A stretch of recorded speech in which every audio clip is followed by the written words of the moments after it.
बिस्मिल्लाहिर्रहमानिर्रहीम। अगर आपने पंजाब पब्लिक सर्विस कमीशन में लेक्चरर इन इंग्लिश की जॉब के लिए अप्लाई किया है या भी करना चाहते हैं तो मैंने आपके लिए 6 लेक्चर्स पर मुश्तमिल ये 6 वीडियोस की एक सीरीज़ बनाई है, जिसमें मैं आपको इस इम्तिहान में कामयाब होने के लिए जो बहुत ही ज़रूरी और बुनियादी मालूमात होती है, जो बेसिक गाइडेंस होती है, वो फ़राहम करूँगा। मुझे यकीन है कि इन 6 वीडियोस को देखने के बाद आपकी बहुत सारी टेंशन ख़त्म हो जाएगी और आपके अंदर बेपनाह कॉन्फिडेंस आएगा। इस सीरीज़ की सबसे पहली वीडियो में आपका जो रिटन टेस्ट होता है, उसका जो पेपर पैटर्न होता है, उसमें किस किस्म के क्वेश्चंस पूछे जाते हैं, ये मैं आपको बताऊंगा। दूसरी वीडियो में थोड़ी मोटिवेशन होगी और उसमें मैं आपको बेहतरीन तैयारी करने का एक तरीका भी बताऊंगा।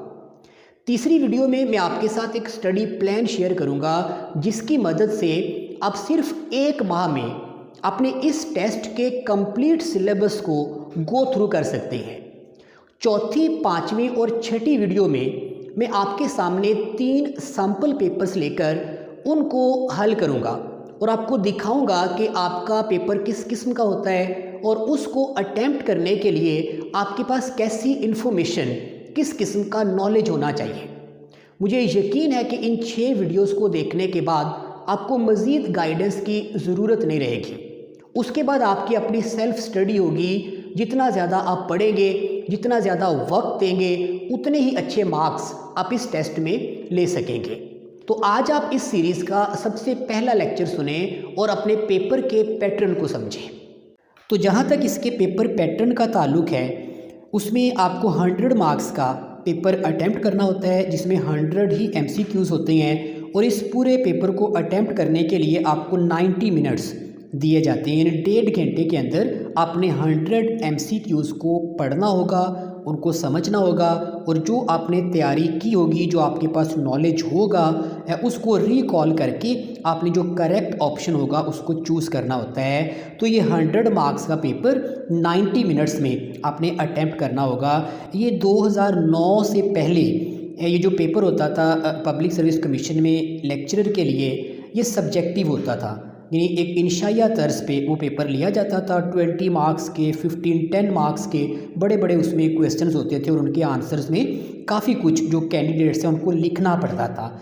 लेकिन 2009 तक ऐसे चलता रहा। उसके बाद फिर इस पेपर के पैटर्न को चेंज करके इसको ऑब्जेक्टिव टाइप में तब्दील कर दिया गया। तो अब आपका जो पेपर होता है वो 100 मार्क्स का ऑब्जेक्टिव टाइप यानी मारूसी तर्ज में होता है। 100 MCQs बस आपको दिए जाते हैं और आपने उनके करेक्ट ऑप्शंस जो हैं वो बताने होते हैं, इस तरह के बबल्स को फिल करके। तो ये अगर तो आपको पेपर आता हो, आमतौर पे देखने में यही आया है कि जिनकी तैयारी अच्छी होती है उनके लिए 90 मिनट्स बहुत हैं। वो तो बल्कि पहले पौने घंटे के अंदर या 1 घंटे के अंदर ही सारा पेपर अटैम्प्ट कर लेते हैं। उसके बाद भी उनके पास काफ़ी टाइम होता है कि वो अपने पेपर को दोबारा से भी पढ़ सकते हैं। लेकिन ये ज़रूर आपके जहन में होना चाहिए कि जो ऑप्शन आपने एक दफ़ा चूज़ कर लिया है, जिसका सर्कल फिल कर दिया है, उसको आप एडिट नहीं कर सकते। उसको आप काट के किसी और सर्कल को फिल करेंगे तो आंसर जो है आपका गलत ही कंसीडर होगा।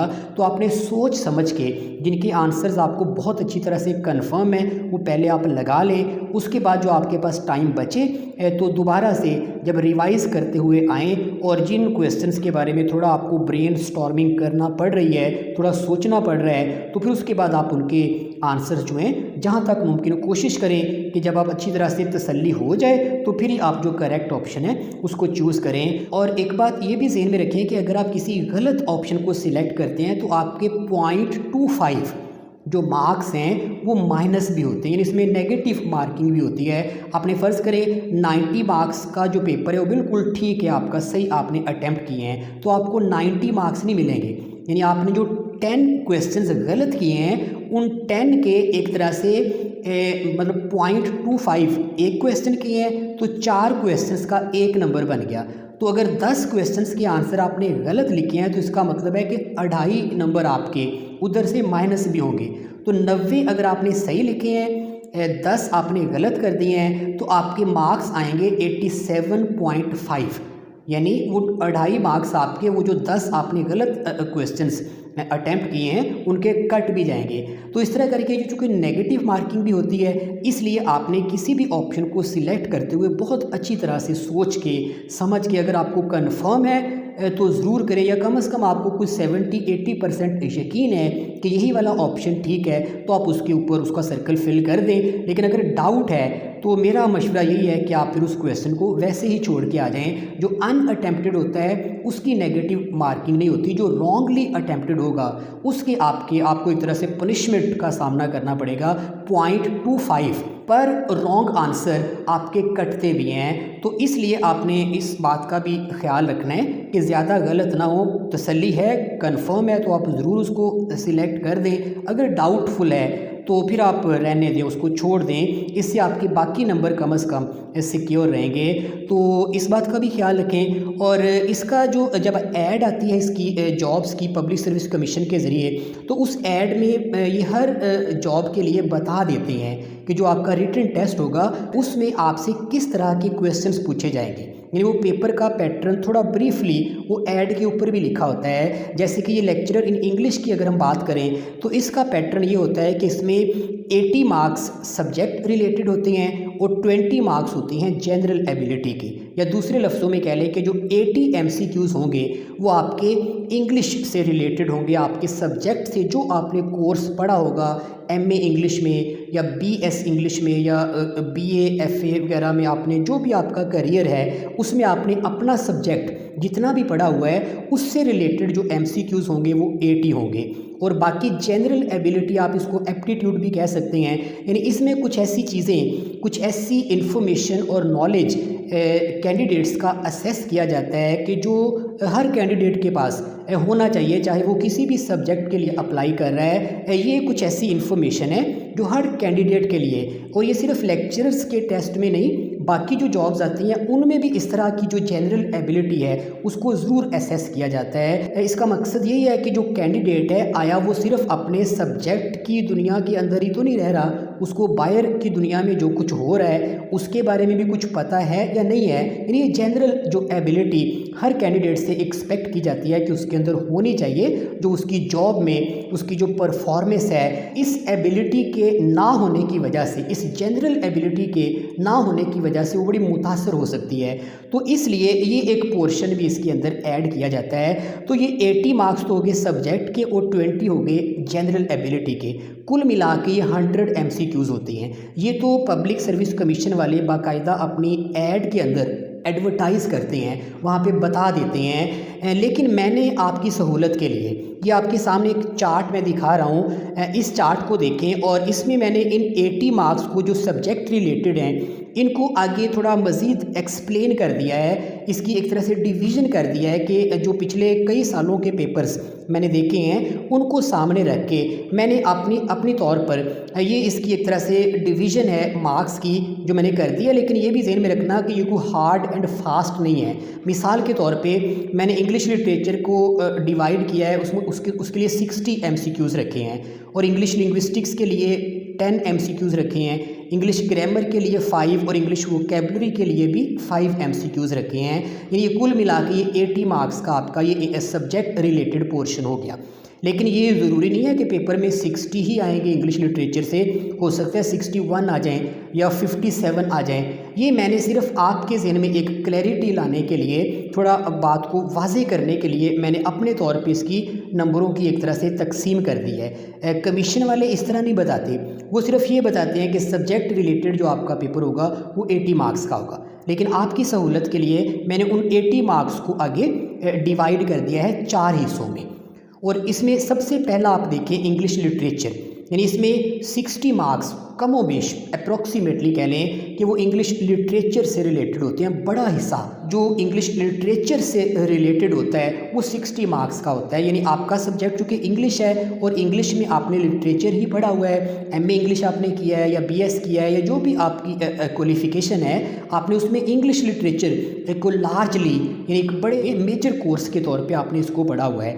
और इस इंग्लिश लिटरेचर में भी फिर आगे 4 किस्म के राइटर्स होते हैं जिनसे MCQs बनाए जाते हैं, जिनके वर्क्स को लेके, जिनके लिखे हुए प्लेस को, नॉवल नॉवेल्स को, पोइट्री को लेके उसमें से क्वेश्चंस बनाए जाते हैं। और वो जो 4 होते हैं उनमें एक तो है ब्रिटिश लिटरेचर, यानी इंग्लिश लिटरेचर की जब हम बात करते हैं ना तो सबसे पहले हमारे ज़हन में ब्रिटिश लिटरेचर ही आता है। यानी ब्रिटिश से मुराद है इंग्लैंड, वेल्स, स्कॉटलैंड, आयरलैंड, ये वाला जो इलाका है इसे आपको पता है ग्रेट ब्रिटेन कहते हैं। और यहाँ पर जो बड़ी लैंग्वेज जो कॉमन है इस पूरे इलाके में वो इंग्लिश है। और इंग्लिश लैंग्वेज में इन इलाकों के लोगों ने जो लिटरेचर तख्लीक किया उसको हम ब्रिटिश लिटरेचर कह देते हैं। और हमने अपने कोर्स में ज़्यादातर यही पढ़ा होता है। लेकिन हमें पता है कि इंग्लिश एक ग्लोबल लैंग्वेज है और भी दुनिया के कई मुल्कों में ना सिर्फ बोली जाती है बल्कि इसमें लोग लिखते भी रहते हैं। अमेरिका के अंदर वैसे भी उनकी लैंग्वेज इंग्लिश है। अमेरिका के बहुत सारे राइटर्स हैं जिन्होंने इंग्लिश लैंग्वेज में लिटरेचर तख्लीक किया है। फिर उसके बाद पाकिस्तान के अंदर बहुत सारे राइटर्स हैं जो इंग्लिश लैंग्वेज में लिख चुके हैं और अभी भी लिख रहे हैं। और इंडिया के अंदर भी एक बड़ा हिस्सा राइटर्स का जो है वो इंग्लिश लैंग्वेज को अपनी तहरीरों के लिए इस्तेमाल करता है। तो ये हमारी यूनिवर्सिटीज़ के अंदर ज़्यादातर जो कोर्सेज़ पढ़ाए जाते हैं वो ब्रिटिश लिटरेचर से ही, मतलब वो जो राइटर्स हैं उनको सिलेक्ट किया जाता है। लेकिन कुछ यूनिवर्सिटीज़ में अमेरिकन लिटरेचर भी पढ़ाया जाता है और पाकिस्तानी इंग्लिश लिटरेचर, ये भी कोई 1-2 यूनिवर्सिटीज़ के अंदर इसकी वेटेज थोड़ी ज़्यादा होती है। 1-2 राइटर्स बहरहाल तकरीबन आप लोगों ने सभी ने पढ़े होंगे पाकिस्तानी लिटरेचर से। और इंडियन राइटर्स भी कुछ यूनिवर्सिटीज़ में पढ़ाए जाते हैं। तो ज़्यादातर बहरहाल इन 60 मार्क्स में से जो पोर्शन होता है वो ब्रिटिश राइटर्स से रिलेटेड ही होता है। यानी आप ऐसे कह लें कि 60 में से तकरीबन कमोबेश 50 मार्क्स जो होंगे वो ब्रिटिश इंग्लिश लिटरेचर के होंगे। और कुछ 2-3 क्वेश्चन, 4 क्वेश्चन हो सकता है अमेरिकन लिटरेचर से भी लिए जाएं। और पाकिस्तानी और इंडियन जो राइटर्स हैं जो इंग्लिश लैंग्वेज में जिन्होंने लिखा है उनसे कोई 1-2-3 क्वेश्चन, 4 क्वेश्चन, बस इतने की इसको वेटेज दी जाती है। तो ये कुल मिला के आपके जो 60 MCQs होंगे उनमें से आप ऐसे ही कह लें कि 50 MCQs ब्रिटिश लिटरेचर में से होंगे और बाकी कमोबेश 10 जो होंगे वो अमेरिकन, पाकिस्तानी और इंडियन जो लिटरेचर है इन इंग्लिश लैंग्वेज उसमें से लिए जाएंगे। तो ये 60 मार्क्स का आपका इंग्लिश लिटरेचर से रिलेटेड पोर्शन होगा। अब ये ब्रिटिश लिटरेचर, मिसाल के तौर पे अब ये क्वेश्चन आप देखें कि Robert browning is famous for his dash. अब इसमें आपने बताना है कि sensory images, dramatic monologues, narrative ballads या ब्लैंक वर्स। अब ये एक ऐसा क्वेश्चन है जो ब्रिटिश लिटरेचर से लिया गया है। रॉबर्ट ब्राउनिंग आपको पता है एक ब्रिटिश पोइट गुजरे हैं। तो जो ब्रिटिश लिटरेचर में से क्वेश्चन होंगे वो इस तरह के होंगे। ये एक क्वेश्चन और आप देखें, ये अमेरिकन लिटरेचर से लिया गया है। Who is the protagonist in Hemingway's novel a farewell to arms? Lieutenant Rinaldi, Catherine Barkley, Frederic Henry या काउंट ग्रेफी? अब ये जो क्वेश्चन है ये अमेरिकन लिटरेचर से लिया गया है। ये जो अर्नेस्ट हेमिंगवे थे ये एक अमेरिकन राइटर थे। अब ये एक क्वेश्चन आप देखिए ये पाकिस्तानी लिटरेचर से लिया गया है कि what is the historical context of Ahmed Ali's novel Twilight in Delhi? Mughal empire, British Raj, Maurya dynasty, Gupta empire?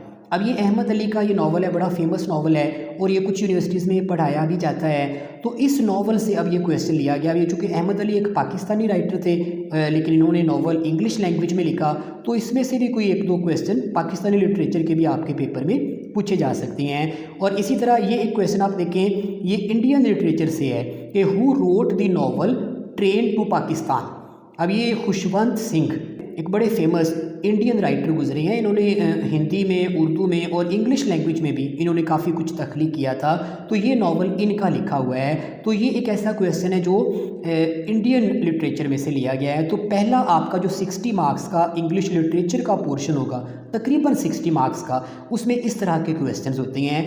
और उसके बाद एक आपके इन 80 मार्क्स में एक पोर्शन वो इंग्लिश लिंग्विस्टिक्स से रिलेटेड भी होता है। और लिंग्विस्टिक्स में ये हर यूनिवर्सिटी में तकरीबन अगर आप BS इंग्लिश करके आए हैं या MA इंग्लिश करके आए हैं तो 1-2 कोर्सेज़ या 3 कोर्सेज़ आपने लिंग्विस्टिक्स के भी ज़रूर पढ़े होंगे। लिंग्विस्टिक्स में आपको पता है फोनेटिक्स होती है, फोनोलॉजी होती है, मॉर्फोलॉजी होती है, सिमेंटिक्स, प्रैग्मेटिक्स वगैरह। इस तरह करके इसकी जो दीगर ब्रांचेस हैं लिंग्विस्टिक्स की, इनके बारे में आपने यकीनन कुछ ना कुछ अपने कोर्सेज़ में ज़रूर पढ़ा होगा। तो इस पेपर के अंदर जो आपका लेक्चरर इन इंग्लिश का रिटन टेस्ट होगा, इसमें 10 मार्क्स, कमोबेश 10 मार्क्स, ये मैं आपको बता रहा हूँ कि एग्जैक्ट नहीं, ये मैंने अपने तौर पे ये इसकी डिवीज़न की है। जो हो सकता है 10 की बजाय 12 क्वेश्चन लिंग्विस्टिक्स में से आ जाएँ या लिंग्विस्टिक्स में से सिर्फ 5 क्वेश्चंस आ जाएं। जैसे कि ये इंडियन राइटर्स वाला जो पोर्शन है, एक दफ़ा ऐसे भी हुआ था कि जो पेपर बनाने वाला था उसने इंडियन राइटर्स में से वो मेरे ख्याल में 14-15 क्वेश्चन दे दिए थे पेपर के अंदर। तो हमारे बहुत सारे जो कैंडिडेट्स थे उनके लिए बड़ा मुश्किल हो गया था, क्योंकि हमारी यूनिवर्सिटीज़ के अंदर ज़्यादातर इंडियन राइटर्स जो हैं वो नहीं पढ़ाए जाते। पाकिस्तानी लिटरेचर तो फिर भी कई यूनिवर्सिटीज़ में है, लेकिन इंडियन लिटरेचर तो बहुत कम है हमारे यहाँ। लेकिन फिर भी उसने को 15-16 क्वेश्चंस इंडियन राइटर्स के वो पेपर में शामिल कर दिए थे। तो वो बहुत सारे बच्चे उन क्वेश्चंस को अटैम्प्ट नहीं कर सके। यानी पेपर बनाने वाला कोई पाबंद नहीं है, कोई बाउंड नहीं है कि उसने, जैसे मैं कह रहा हूँ कि इंडियन राइटर्स में से 3 क्वेश्चन देने हैं या पाकिस्तानी लिटरेचर में से 2 क्वेश्चन देने हैं और ब्रिटिश लिटरेचर में से उसने 50 क्वेश्चन देने हैं, ऐसी बात नहीं है। वो अपनी मर्ज़ी भी कर सकता है। ये सिर्फ मैं आपको समझाने के लिए इस तरह करके मैंने इसको डिवाइड किया हुआ है। तो लिंग्विस्टिक्स वाला जो पोर्शन होता है वो आम तौर पे बस 10 मार्क्स का ही होता है। 8 होंगे, 9 होंगे, 12 होंगे, बस इतनी ही वेटेज लिंग्विस्टिक्स को इस रिटन टेस्ट में दी जाती है। तो इसमें किस तरह के क्वेश्चंस होते हैं, तो अब देखिए लिंग्विस्टिक्स में एक जनरल जो लिंग्विस्टिक्स की टाइप्स होती हैं या इससे रिलेटेड जो मुख्तलिफ तरह की टर्मिनोलॉजी होती है, ये क्वेश्चन आप देखिए, a pronunciation variety used by a specific group of people is called accent, dialect, coda, diglossia. अब ये एक ऐसा क्वेश्चन है जो जनरल लिंग्विस्टिक्स की जो डिफरेंट टाइप्स हैं, इसकी जो ब्रांचेज हैं, उनमें सोशियो लिंग्विस्टिक्स एक ब्रांच है, ये उसमें से लिया गया ये क्वेश्चन है। तो ये आपके पेपर में आ सकता है। इस तरह फोनेटिक्स से रिलेटेड ये क्वेश्चन आप देखें, ये 2 साउंड्स लिखे हुए हैं, थ और द are such sounds which can be produced with the help of soft palate, teeth, lungs, lips. अब ये फोनेटिक्स से रिलेटेड एक क्वेश्चन है। इसमें आपने बताना होगा कि ये साउंड्स कौन से वोकल ऑर्गन्स को इस्तेमाल करके प्रोनाउंस किए जाते हैं। और ये एक क्वेश्चन आप देखिए, ये फोनोलॉजी से लिया गया है। What do we call to the process in which one sound becomes more like a nearby sound. यानी एक साउंड अपने इर्द गिर्द के साउंड से बाज़ात इतना मुतासर होता है कि उसकी अपनी प्रोनाउंसिएशन चेंज होकर जो उसका नियर बाई साउंड होता है उसकी तरह की हो जाती है। ये एक फोनोलॉजी से रिलेटेड ये एक क्वेश्चन है। तो इसमें चेन, इरोजन, एलिजन, एसिमिलेशन, तो इनमें से आपने बताना होगा कि कौन सा करेक्ट ऑप्शन है। इसी तरह से ये क्वेश्चन है, ये मॉर्फोलॉजी से लिया गया है कि what is a morpheme, a meaningful sound unit, a unit of meaning that can not be divided further, a combination of phonemes या अ टाइप ऑफ वर्ब। तो ये अगर आपने मॉर्फोलॉजी पढ़ी होगी तो आप इस क्वेश्चन का आंसर इजीली गेस कर लेंगे। और इसी तरह से ये क्वेश्चन है, ये सिमेंटिक्स से लिया गया है कि what is the difference between denotation and connotation. अब ये सिमेंटिक्स के टॉपिक्स हैं, तो बताना होगा कि इन दोनों टर्म्स के अंदर क्या फ़र्क है। ये ABCD करके 4 ऑप्शंस आप देख रहे हैं। तो ये जो लिंग्विस्टिक्स वाला पोर्शन होता है उसमें इस किस्म के क्वेश्चंस आपको दिए जाते हैं। तो लिंग्विस्टिक्स बहरहाल आपने जब पेपर को तैयार करना है तो इसको भी इग्नोर नहीं करना, क्योंकि इसमें 10, 12 मार्क्स या 15 मार्क्स भी, इससे ज़्यादा भी हो सकते हैं। पेपर बनाने वाला आपसे लिंग्विस्टिक्स से भी पूछ सकता है, तो ये भी आपके इस पेपर का एक बड़ा अहम हिस्सा है। इसके बाद इंग्लिश ग्रामर से रिलेटेड भी कुछ 5-6 क्वेश्चन, ज़्यादा नहीं, बस कुछ 4-5 क्वेश्चन बस इस तरह के होते हैं जिनका ताल्लुक इंग्लिश ग्रामर के साथ होता है। और इंग्लिश ग्रामर में 2 चीज़ें खास तौर पे, पार्ट्स ऑफ स्पीच। ये क्वेश्चन आप देखें, identify the type of adverb in the following sentence, Sonia coughed loudly to attract attention. अब इसमें आपने बताना है कि जो एडवर्ब यूज़ हुआ है वो कौन सा एडवर्ब है, adverb of time, adverb of place, adverb of manner और एडवर्ब ऑफ डिग्री। तो ये अगर आपको इंग्लिश ग्रामर आती है तो आपके लिए इस तरह के क्वेश्चंस को अटेम्प्ट करना कोई मुश्किल नहीं होता। और एक ये सेंटेंस स्ट्रक्चर से रिलेटेड भी कुछ क्वेश्चंस होते हैं, जैसे देखें, select the grammatically correct sentence. अब ये एक सेंटेंस 4 मरतबा लिखा हुआ है और इसमें आप देख रहे हैं ये प्रेपोजिशन का फ़र्क है। एक में फ्रॉम अ लेक्चर टूअर आ रहा है, एक में फॉर अ लेक्चर टूअर है, ड्यूरिंग अ लेक्चर टूअर है और इन अ लेक्चर टूअर। तो पूरे सेंटेंस को पढ़ के आपने समझना होगा कि इसमें ग्रामेटिकली कौन सा सेंटेंस जो है वो बिल्कुल करेक्ट है। तो ये एक सेंटेंस स्ट्रक्चर, वर्ब्स वगैरह, टेंसेस वगैरह अगर आपको आते होंगे तो आपके लिए इस तरह के क्वेश्चंस को अटेम्प्ट करना भी कोई मुश्किल काम नहीं होगा। और इसके बाद इंग्लिश वोकैबुलरी से रिलेटेड भी कोई 5-6 क्वेश्चंस आपके पेपर में ज़रूर शामिल होते हैं। ये क्वेश्चन देखिए, ये सिनोनिम्स से रिलेटेड है कि choose the correct synonym of fostering. Safeguarding, neglecting, ignoring या नर्चरिंग। अब इनमें आपने बताना होगा, अगर आपकी वोकैबुलरी अच्छी है, आप जितना ज़्यादा आप लोगों ने इंग्लिश पढ़ी है, शायद ही किसी और सब्जेक्ट के कैंडिडेट को पढ़ने का मौका मिलता हो, तो इसलिए आपके पास तो बहुत ज़्यादा अल्फाज का ज़ख़ीरा होना चाहिए। आप अपनी वोकैबुलरी को मैक्सिमम कोशिश करें, जितना ज़्यादा आप इसको इन्हेंस कर सकते हैं। तो अगर आपके पास ऑलरेडी अल्फाज का काफ़ी बड़ा ज़ख़ीरा मौजूद है, तो फिर आपके लिए ये वाले जो 5-6 नंबर्स होंगे आपके पेपर में, इनको सिक्योर करना भी कोई मुश्किल काम नहीं होगा। तो ये एक क्वेश्चन आप देखिए, ये एंटोनिम्स से रिलेटेड है कि choose the correct antonym of foremost, hindmost, unimportant, disposed या प्रीमेच्योर। तो अब इसमें बताना होगा आपने कि कौन सा इसमें करेक्ट ऑप्शन है। और ये एक क्वेश्चन है, ये ईडियम्स, आपको पता है इडियोमेटिक जो फ्रेजेस होती हैं, इनका इंग्लिश लैंग्वेज में बड़ा एक अहम किरदार होता है। और ये क्वेश्चन को 2-3 या एक क्वेश्चन बाज़ात हो सकता है ना भी आए, लेकिन इस तरह का क्वेश्चन 1-2 पेपर में ज़रूर आपके होते हैं कि what does the idiom to play second fiddle mean. अब ये टू प्ले सेकंड फिडल ये एक इडियोमेटिक फ्रेज़ है।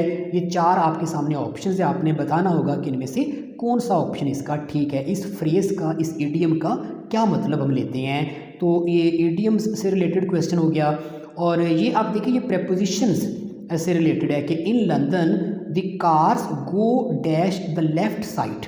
तो ये इस तरह का प्रेपोजिशंस से रिलेटेड 1-2 क्वेश्चंस भी आपके इस पेपर में शामिल होती हैं। तो ये कुल मिला के बन गए 80 मार्क्स, यानी जो सब्जेक्ट रिलेटेड हैं। 60 आप कर लें इंग्लिश लिटरेचर के, 10 इंग्लिश लिंग्विस्टिक्स के, 5 इंग्लिश ग्रामर के और 5 मार्क्स इंग्लिश वोकैबुलरी के। तो ये कुल मिला के 80 मार्क्स का आपका पोर्शन जो होगा वो इस तरह के क्वेश्चंस पर बेस करेगा। और इसमें जो लार्जली जो बड़ा हिस्सा है इस 80 में से, यानी 50 या 50+ मार्क्स जो होंगे वो आपके इंग्लिश लिटरेचर से रिलेटेड होंगे।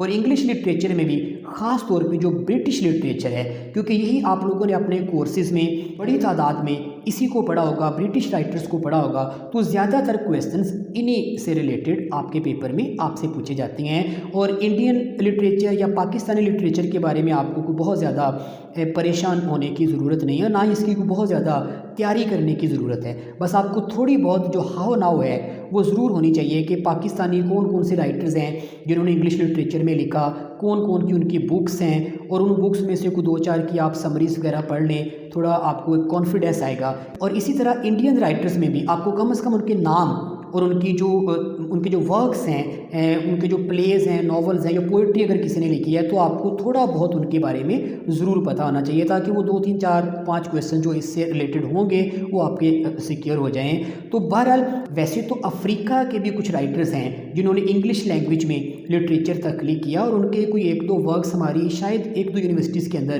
पढ़ाए भी जाते हैं, जैसे थिंग्स फॉल अपार्ट। ये चिनुआ अचीबे एक बड़े राइटर हैं, अफ्रीका के हैं, उनका बड़ा फेमस एक वर्क है, ये भी मेरे ख्याल में किसी यूनिवर्सिटी में पढ़ाया जाता है। तो कोई इस तरह के 1-2 क्वेश्चन हो सकता है, उससे भी पेपर में ले लिए जाएं। बहरहाल ये ज़्यादा वेटेज इसकी नहीं होती। आपने जो ज़्यादा फ़िक्रमंद होना है वो अपने ब्रिटिश लिटरेचर के बारे में होना है, क्योंकि इसी में से आपका जो पेपर है इसका बड़ा हिस्सा जो है वो लिया जाता है। तो बहरहाल ये 80 मार्क्स का आपका सब्जेक्ट रिलेटेड जो पोर्शन होता है वो इस तरह के क्वेश्चंस पर बेस करता है। और मुझे उम्मीद है कि आपको ये मैंने कुछ सैम्पल जो MCQs दिखाए हैं इनको देख के काफ़ी समझ आ चुकी होगी, थोड़ी क्लैरिटी आपके ज़हन में ज़रूर आएगी कि ये क्वेश्चंस किस तरह के होते हैं।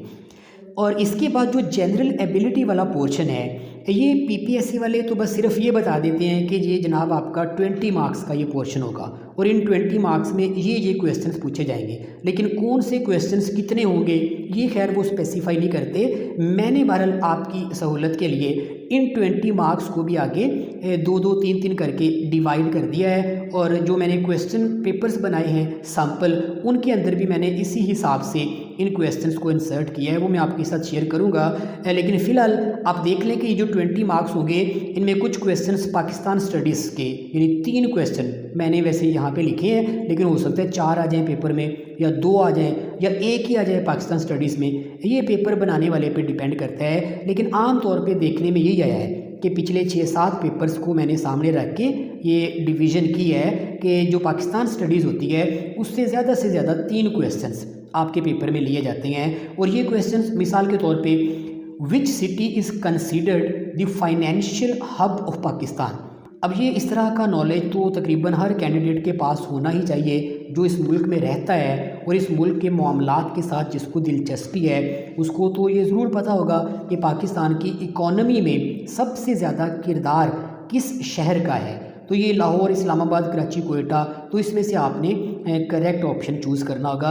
और ये जो पाकिस्तान स्टडीज़ है, ये मेरा नहीं ख्याल कि इसके लिए आपको कोई अलहदा से बैठ के कोई बुक पढ़ना चाहिए या इसकी कोई अलहदा से तैयारी करना चाहिए। ये एक तरह से एक हैबिचुअल किस्म का नॉलेज है, ये आपकी रूटीन से आहिस्ता आहिस्ता आपके जहन में इस तरह की इन्फॉर्मेशन इकट्ठी होती है। ये कोई किताबें पढ़ के नहीं आती। अगर आप अखबारें पढ़ते हैं, न्यूज़ वगैरह में जो करंट अफेयर्स हैं उनमें दिलचस्पी लेते हैं, तो ये वाली चीज़ें ऑटोमेटिकली बच्चों को, कैंडिडेट्स को तैयार हो जाती हैं। लेकिन फिर भी अगर आपको हेल्पिंग बुक मिलती है, उसमें कोई क्वेश्चंस वगैरह हैं, एमसीक्यूज़ बाज़ औक़ात कुछ जनरल नॉलेज की किताबों में होते हैं, तो आपको इस तरह की एक किताब लेके उसको पढ़ सकते हैं थोड़ा रिफ़्रेश करने के लिए। लेकिन ये चीज़ें बहरहाल आहिस्ता आहिस्ता ही आपके दिमाग में इकट्ठी होती हैं। इनको कोई एक किताब पढ़ के याद नहीं किया जा सकता या इतने थोड़े टाइम में। अगर आप सोचें कि मैं 5-10 दिनों में कोई जनरल नॉलेज की एक किताब लेके उसको रट्टा मार लूँ, तो मेरा ख्याल है कि इस तरह ये चीज़ें नहीं तैयार होती।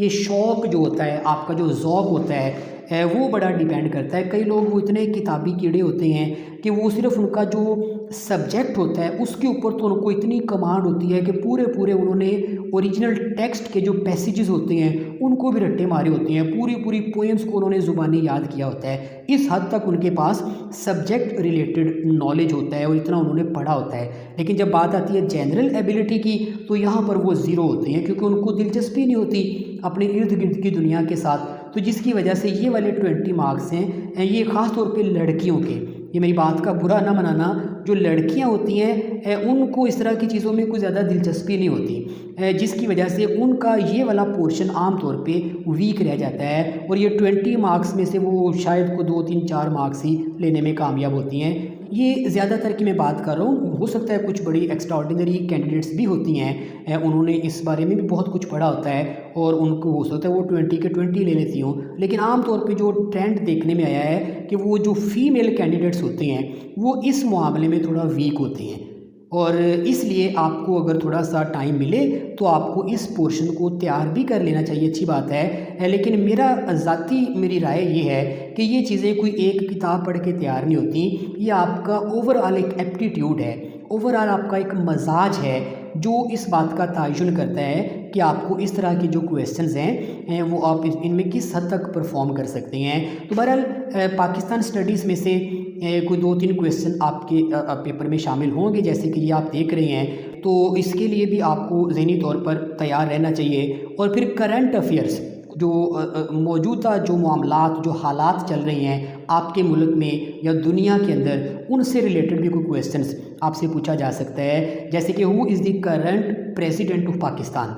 अब ये पाकिस्तान के जो मौजूदा सदर हैं, वज़ीर आज़म हैं, चीफ़ जस्टिस हैं, मुख्तलिफ़ सूबों के जो गवर्नर्स हैं, जो स्टेट बैंक का गवर्नर है, ये बड़े बड़े जो ओहदे हैं पाकिस्तान के नामवर जो इदारे हैं, उनके ओहदों पर, बड़े ओहदों पर जो लोग हैं उनके नाम वगैरह आप ज़रूर याद रखना। कोई 1-2 क्वेश्चन इस तरह के भी आपके पेपर में आ जाते हैं करंट अफेयर्स से रिलेटेड। और इसके बाद जनरल नॉलेज का एक पोर्शन होता है। जनरल नॉलेज से मतलब यानी कोई भी क्वेश्चन, ऐसे कोई 1-2 रैंडम से क्वेश्चंस होते हैं वो भी आपके पेपर में आ जाते हैं। जैसे कि देखें, which is the capital city of France. अब फ्रांस का जो दारुल हुकूमत है, जो कैपिटल सिटी है, वो आपने बताना होगा। दुनिया के जितने भी ज़्यादा फेमस जो कंट्रीज़ हैं उनके जो कैपिटल सिटीज़ हैं उनके नाम आप देख लेना, कोई लिस्ट आपको इंटरनेट से मिल जाएगी, आप वहाँ से उनको याद भी कर सकते हैं। तो इस तरह का कोई एक क्वेश्चन भी आपके पेपर में आ जाता है। इसके बाद एवरीडे साइंस, कोई 1-2 क्वेश्चंस इससे रिलेटेड भी होते हैं। जैसे कि देखें, a device which converts chemical energy into electrical energy is called motor, battery, generator, coil. अब कोई भी कैंडिडेट जो थोड़ी बहुत भी साइंस की समझ बूझ रखता है, वो इस मतलब कोई ज़रूरी नहीं है कि इसके लिए उसने पहले फ़िज़िक्स भी पढ़ी हो या बाकी जो साइंस के सब्जेक्ट्स हैं वो उसके पढ़े होने चाहिए, ये कोई ज़रूरी नहीं है। इस तरह की जो मालूमात है, इस तरह की जो समझ बूझ है, ये हर बंदे के पास होनी चाहिए, चाहे उसने साइंस पढ़ी है या नहीं पढ़ी है। ये आम हमारी रोज़मर्रा ज़िंदगी का ये हिस्सा है ये चीज़ें। तो अगर आप अब देखिए बैटरी जो होती है, बैटरी ये तकरीबन हर घर के अंदर ही, आप मोबाइल फ़ोन के अंदर भी इस्तेमाल करते हैं, ये जो यूपीएस होता है उसके साथ भी बैटरी अटैच होती है। घर के अंदर बेशुमार और डिवाइसेस हैं जो बैटरी से चल रही होती हैं। तो थोड़ा बहुत आपको इस बारे में ज़रूर पता होता है कि जो बैटरी होती है ये केमिकल एनर्जी को इलेक्ट्रिकल एनर्जी के अंदर तब्दील कर देती है। तो इतनी इन्फॉर्मेशन, इतनी समझ बूझ तो आपको बहरहाल होनी चाहिए। तो एक दो क्वेश्चन आपके पेपर में इस तरह की भी पूछ लिए जाती हैं। और इसके बाद जियोग्राफी, दुनिया का सारा जो मैप है वो आप अपने जहन में रखें। कौन सा मुल्क किस जगह पे है, दुनिया में कितने बड़े आज़म हैं, कौन सा मुल्क उसकी जो सरहद है वो किस मुल्क के साथ लगती है। सारे ना सही, लेकिन जो बड़े बड़े मुल्क हैं कम से कम उनके बारे में आपको ज़रूर पता होना चाहिए। तो ये जियोग्राफी से रिलेटेड भी कुछ क्वेश्चन। अब देखिए, which is the largest ocean on the earth, दुनिया में सबसे बड़ा जो समंदर है वो कौन सा, उसका क्या नाम है। अब ये 4 ऑप्शंस हैं तो आपने इनमें से बताना होगा। तो जिसने थोड़ा बहुत जियोग्राफी को पढ़ा होगा या दिलचस्पी होगी जिसकी इस तरह की चीज़ों में, वो इस तरह के आंसर्स को फ़ौरन गेस कर लेगा। और इसके बाद है बेसिक मैथमेटिक्स, यानी ये एक्सपेक्ट किया जाता है कि जो लेक्चरर इन इंग्लिश के लिए अप्लाई कर रहा है उसको थोड़ा बहुत हिसाब किताब भी आना चाहिए। यानी ये बेसिक सी जो मैथ है, जो कैलकुलेशंस हैं, उनकी समझ बूझ होनी चाहिए। ये क्वेश्चन आप देखिए कि a number exceeds another number by 5, the sum of the number is 19। यानी एक नंबर है उसमें 5 ऐड करें तो एक दूसरा नंबर बनता है, और वो जो दोनों नंबर हैं, यानी एक पहले वाला और एक 5 ऐड करने के बाद जो आता है, इन दोनों नंबर्स का जो मजमुआ है वो 19 है, 19 है। तो फाइंड द स्मॉलर नंबर। अब वो जो 2 नंबर हैं उनमें छोटा नंबर कौन सा होगा। अब वैसे तो ये एक इक्वेशन है, इसको आप बाकायदा सॉल्व करके इसका आंसर ले सकते हैं, लेकिन अगर आप थोड़ा सा 4 जो दिए गए ऑप्शंस हैं उनको एक एक करके देख लें तो आप जल्दी इसके आंसर पे पहुंच जाएं। वो पूरी इक्वेशन को सॉल्व करना आपको ज़रूरत ही नहीं रहेगी उसकी। मिसाल के, अब देखिए 4 के अंदर 5 ऐड करें तो आता है 9, 4 और 9 का जो मजमुआ है वो तो होता है 13, लिहाजा ये तो नहीं ठीक हो सकता। 5 के अंदर 5 ऐड करें तो बनता है 10, तो 5 और 10 का जो मजमुआ है वो भी 19 नहीं बनता, वो तो 15 है। इसी तरह से 7 के अंदर 5 ऐड करें तो बनते हैं 12। अब 7 और 12 का जो मजमुआ है वो 19 होता है। तो ये वाला करेक्ट ऑप्शन है, यानी 7 स्मॉलर नंबर है, इसमें 5 ऐड करें तो एक लार्जर नंबर आता है, वो है 12, 12। तो 7 और 12 का जो मजमुआ है वो 19 है। यही वाला क्वेश्चन है। 8 भी एलिमिनेट हो गया। अब साफ साफ है कि 8 में 5 ऐड करें तो 13 बनते हैं, और 8 और 13 का जो मजमुआ है वो तो 21 होगा, 21 होगा, वो भी गलत है। तो इसमें करेक्ट ऑप्शन हो गया सी। यानी ये बाज़ औक़ात इतने आसान क्वेश्चंस होते हैं कि इनको हल किए बगैर ही आप ऑप्शंस को देख के पता चला लेते हैं कि कौन सा ऑप्शन, अगर थोड़ी बहुत मैथमेटिक्स की आपको समझ बूझ है। अगर बिल्कुल ही नहीं है तो फिर आपके ये 1-2 क्वेश्चन जो हैं ये ज़ाया हो जाती हैं। तो बहरहाल इतनी तो खैर, आप चाहे इंग्लिश के लेक्चरर बनने जा रहे हैं, किसी भी और सब्जेक्ट के बनने जा रहे हैं, इतनी की मैथ तो बहरहाल हर इंसान को आनी चाहिए। तो ये 1-2 क्वेश्चंस मैथमेटिक्स से रिलेटेड भी आपके पेपर में शामिल होती हैं। इसके बाद देखिए बेसिक कंप्यूटर स्टडीज़। अब कंप्यूटर आज के दौर में एक ऐसी चीज़ है कि जो हर टीचर, ख़ास तौर पे आप लोग टीचर बनने जा रहे हैं, तो टीचर्स के लिए एक कंप्यूटर की समझ बूझ का ना होना, ये आप यकीन करें बहुत ज़्यादा शर्मिंदगी वाली बात है आज के दौर में कम से कम। तो कंप्यूटर के बारे में भी कोई 2-3 क्वेश्चंस आपके पेपर में ज़रूर शामिल होते हैं, ताकि इस चीज़ को एनकरेज किया जाए कि जो लोग जॉब्स की तरफ आ रहे हैं वो कम से कम थोड़ा बहुत बेसिक सा कंप्यूटर भी सीख के आएँ, जो उनकी जॉब में उनके काम आएगा, उनकी परफॉर्मेंस को बेहतर बनाने में उसका बड़ा किरदार होगा। तो कंप्यूटर से रिलेटेड अब ये देखिए, which of the following is a spreadsheet software. अब माइक्रोसॉफ्ट ऑफिस एक ऐसा सॉफ्टवेयर है कि जो तकरीबन हर किसी को आना चाहिए। दुनिया में सबसे ज़्यादा इस्तेमाल होने वाला जो सॉफ्टवेयर है कंप्यूटर में वो यही वाला है। दुनिया की सारी जो ड्राफ्टिंग है वो माइक्रोसॉफ्ट वर्ड में हो रही है, सारी जो शीट्स बन रही हैं वो एक्सेल के अंदर बन रही हैं, जो स्लाइड्स बन रही हैं, आप लोग टीचर बनेंगे तो आपने फिर आगे प्रेजेंटेशंस देना होंगे, वहाँ पे स्लाइड्स बनाना होगी, वो सारी माइक्रोसॉफ्ट पावर पॉइंट में बनती हैं। इस तरह करके ये ऐसे सॉफ्टवेयर्स हैं कि जिनको सीखे बगैर आज की दुनिया में सर्वाइवल ही बड़ी मुश्किल है। तो आप देखिए, अगर आपको थोड़ी सी भी कंप्यूटर की समझ बूझ है तो आप फ़ौरन गेस कर लेंगे कि इस क्वेश्चन का आंसर है एक्सेल। यानी जितनी भी शीट्स हैं वो माइक्रोसॉफ्ट एक्सेल के अंदर तैयार होती हैं, तो ये इसका करेक्ट ऑप्शन है। तो इतना कंप्यूटर बहरहाल आपको ज़रूर आना चाहिए। और इसके बाद बेसिक इस्लामिक स्टडीज़, हम मुसलमान हैं अल्हम्दुलिल्लाह, तो हमारे लिए इस्लाम का चले बहुत बड़े आलिम हम ना सही,